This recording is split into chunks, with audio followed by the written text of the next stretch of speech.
Hello there, people of the internet. We are back again with another brand new Xenoblade 3 video. Okay, let's get right into it. I'm talking to you guys today about things Xenoblade Chronicles 3 can improve. Now, of course, I know this is going to throw so many red flags in the Xenoblade community because you guys already kind of hate me.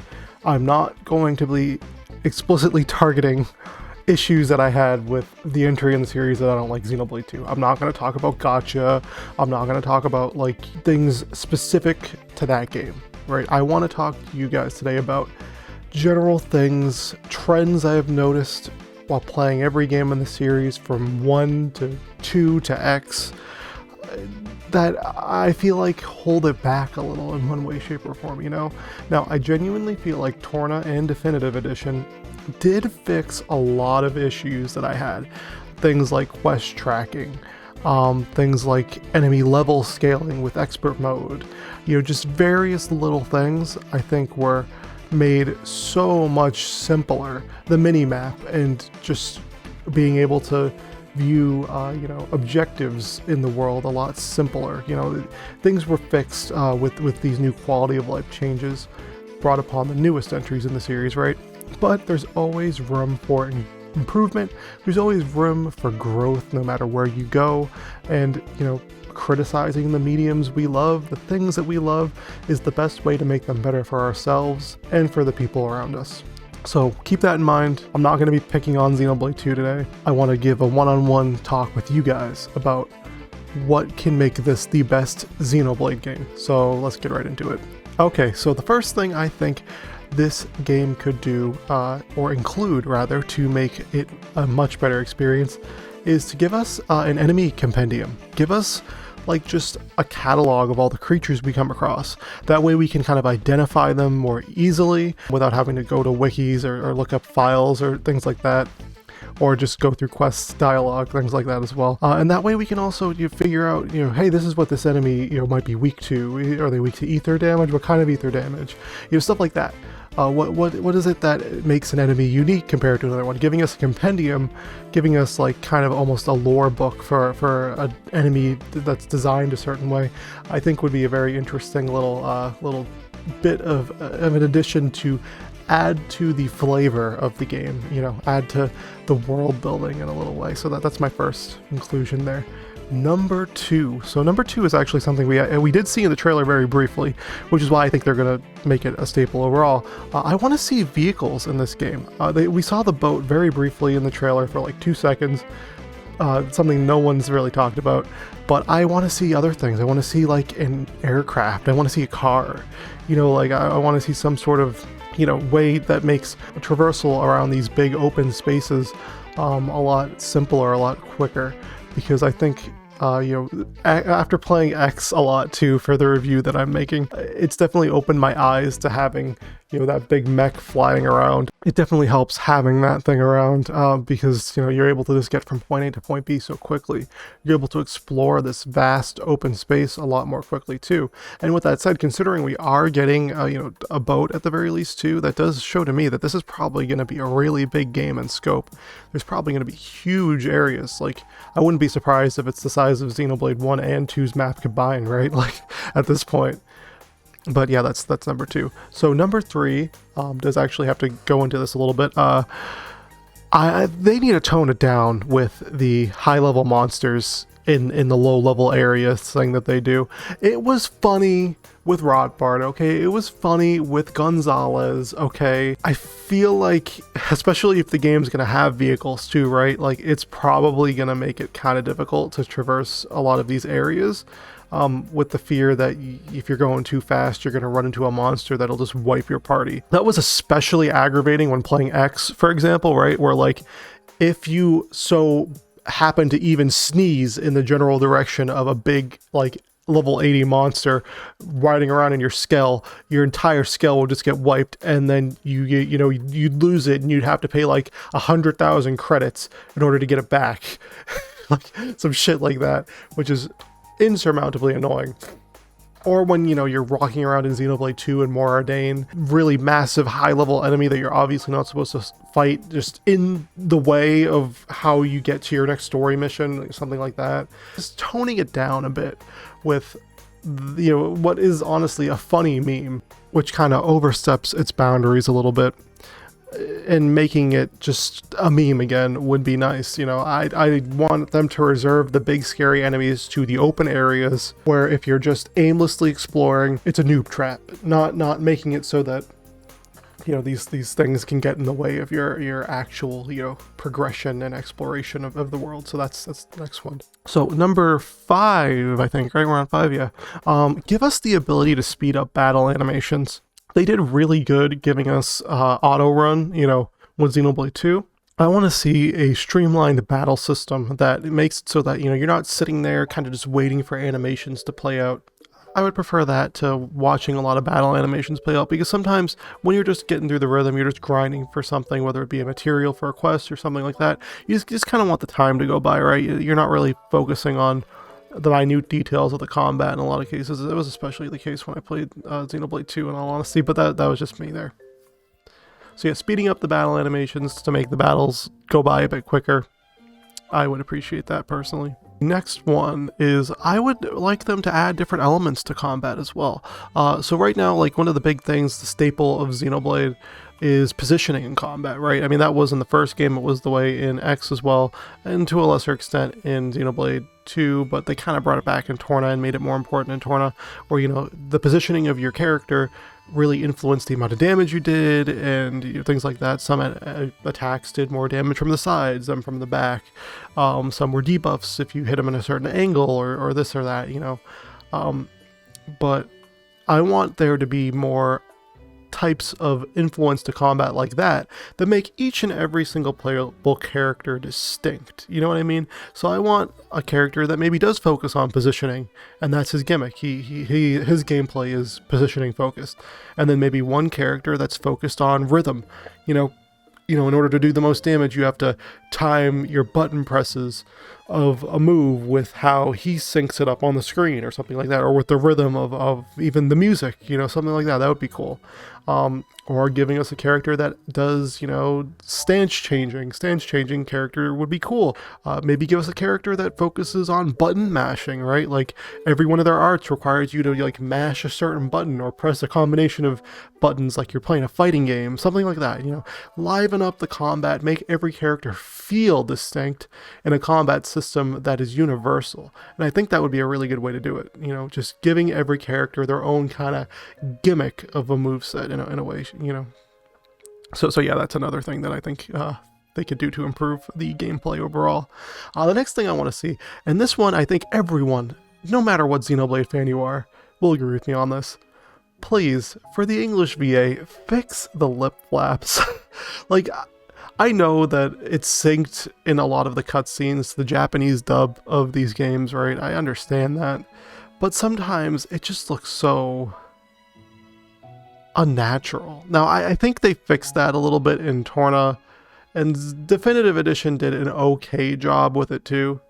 But overall, it does kind of feel like some moments you're just watching Muppets, flap their mouths.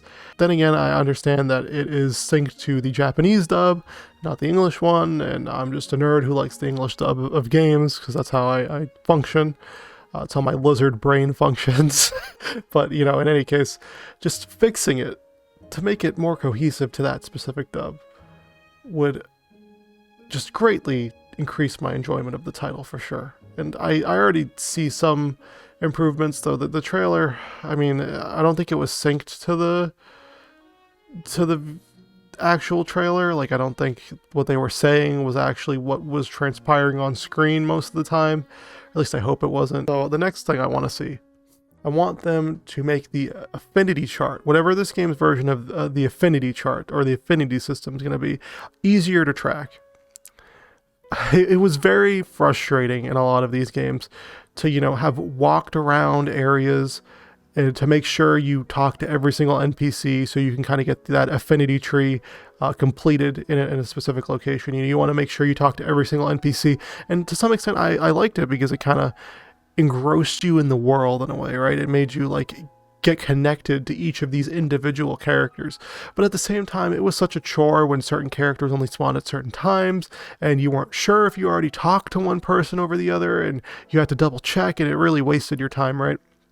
Just doing something as simple as like on the minimap, making it so that characters you've already talked to, or you've already explored all the dialogue options for, or that you've already added to the affinity tree, are highlighted a different color than other characters on your minimap, right? Or maybe they have a little icon above them, above their character models that indicates that if you need it to. Something that simple can fix such a headache in a game, or that really does focus on having like affinity systems like that as its importance. So yeah, that's another change as well. So the next one, I really need them to remove story progression gating.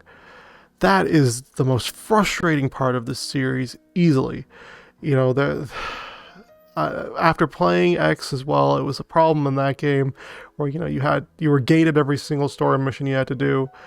Some of it understandable, but then some of it was like ridiculous, like grindy fetch quests that you had to do that I just didn't appreciate at all.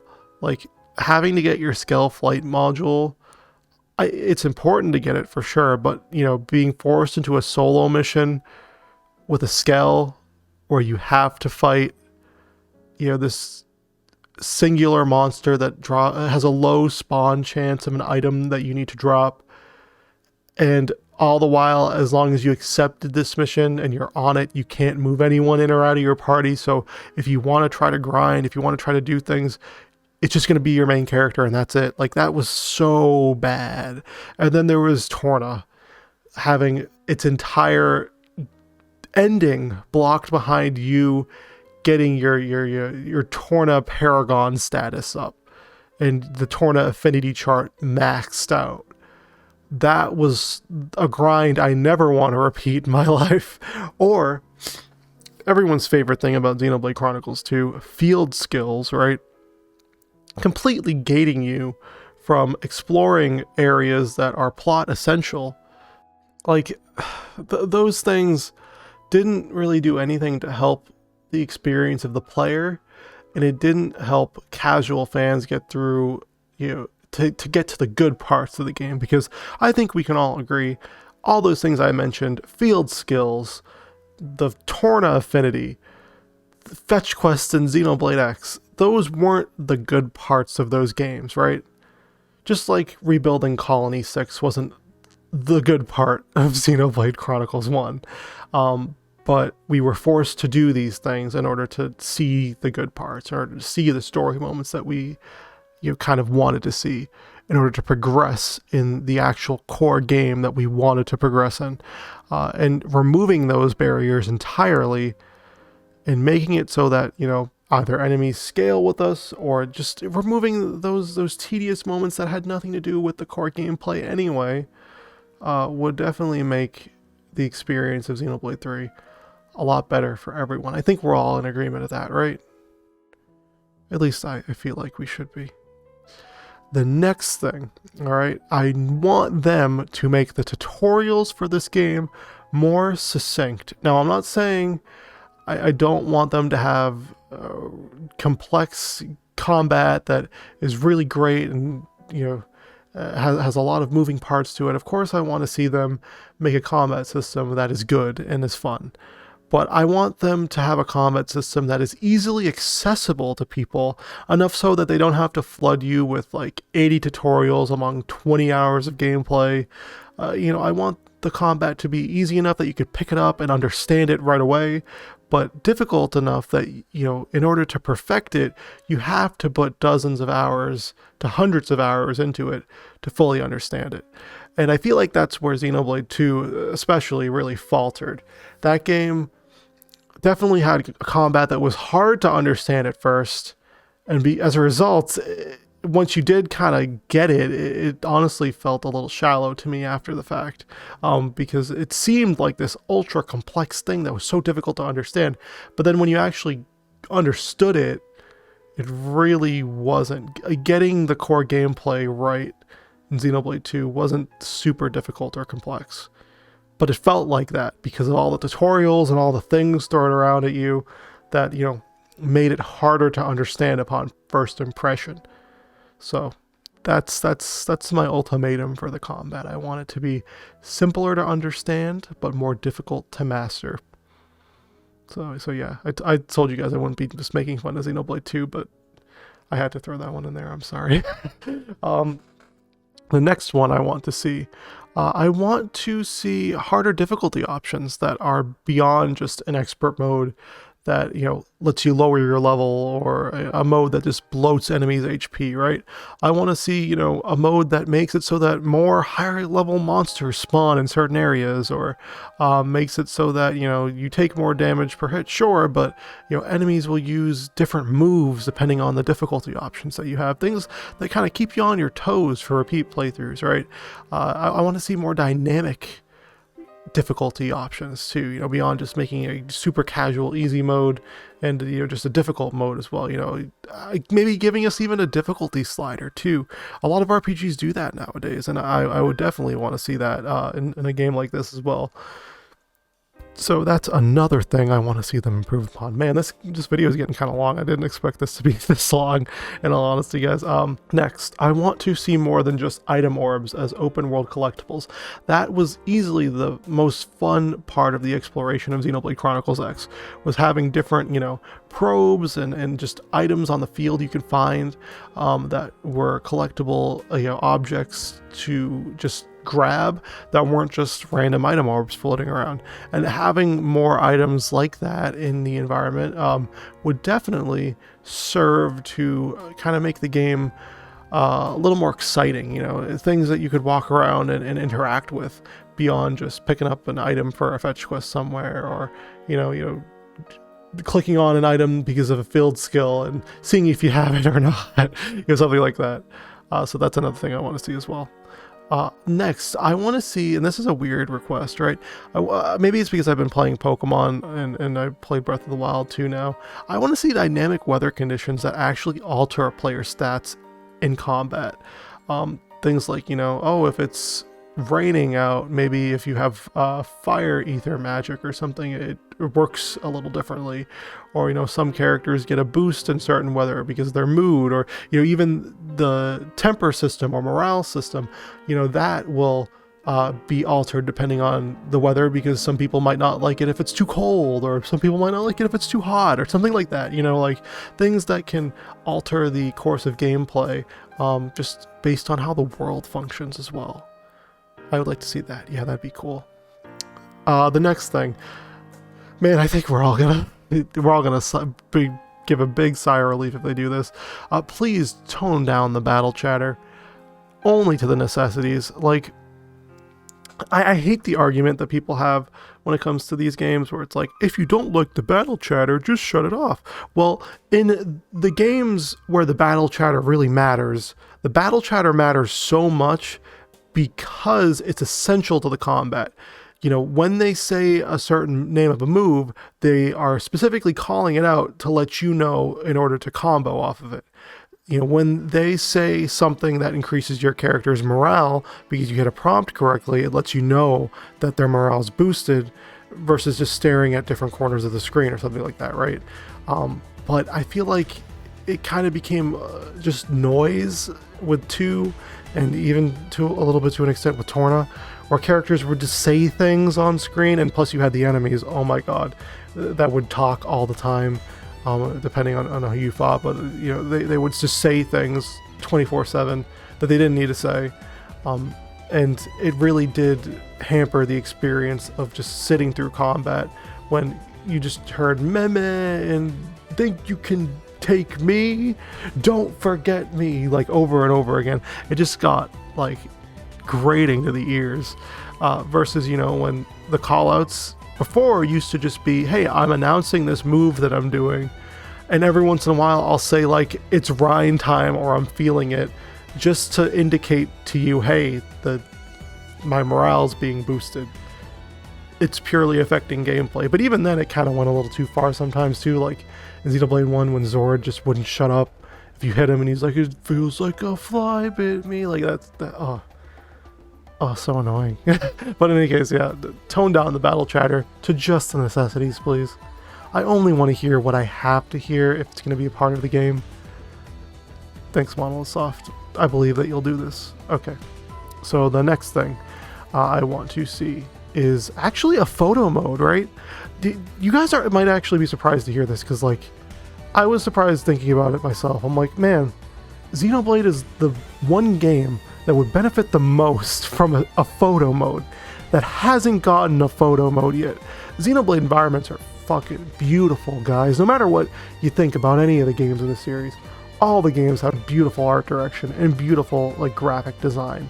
And I personally love just staring at some of the concept art and the artwork of all of the games, and just having a photo mode option in a game like this. Like, oh my god, the possibilities would be endless, my guys. Like, it would be so great just being able to play with different filters and, you know, even get your characters to pose in certain locations, and just having like these sceneries and backdrops and gorgeous environments. You know, I would love to see that. A photo mode would be so good. And the final thing, and this is actually something based on the trailer, I think we're going to get, and I want to see more than anything. You guys, I'm so sick of RPGs being like, well, you got to play 20 hours before it gets good, so just wait then. Bruh, I don't want to wait 20 hours for a game to get good. I want the game to be good when I first play it, okay? I'm not saying that it has to blow me away right away, but I want there to be something that hooks me in right away. And a lot of RPGs don't do that nowadays, and it seems like Xenoblade as a series overall seems to be plagued by having very slow beginnings for the first few hours, first dozen or so hours, that are very slow moments. You know, you really gotta pick up after time. Sure, there are some exceptions, but like, you kind of gotta wait for the most part for the game to be good. But I want to be thrown right into the action here. And I actually think that the first scene we see in the trailer of our characters, of Noah and Mio fighting, I think that might be one of the first scenes in the game. If not the very first scene in the game. I think it's going to be the case. But in any case, guys, what do you think? What do you want to see them improve upon in Xenoblade Chronicles 3? I've given you a myriad of different answers, and I want your opinions now, so please share them in the comments below. My next video that I will release shortly will be a video discussing various theories on how the gameplay, the setting, the world, the lore, the story of Xenoblade Chronicles 3 will go. And in all honesty, I think that video might be tagged with a spoiler warning, because I have a really good feeling about a lot of these theories I'm making, guys. And like, I don't want you guys to jump into like the video and then like somehow, you know, 6 or 7 months later when the game comes out, we're all just inadvertently spoiled by the game, right? Because we all guessed what was going to happen based on a 2-minute trailer we got when the first game was first announced, you know. But in any case, thank you guys for watching. I appreciate all of you. Please leave a like in the video and subscribe if you have not for more Xenoblade 3 content. I love you. Keep being you. Okay, see you later. Bye.